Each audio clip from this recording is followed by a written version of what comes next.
Hi, do you know what this is? It's called a rain stick. And why is it called a rain stick? Well, if you just listen.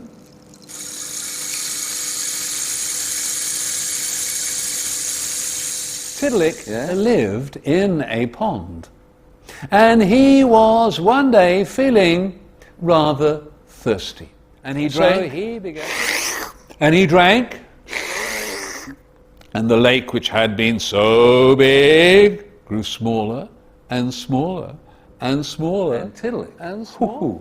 As he drank, well, he grew bigger. And bigger. And bigger.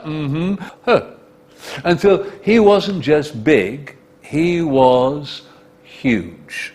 No, I tell a lie, he wasn't just huge, he was vast.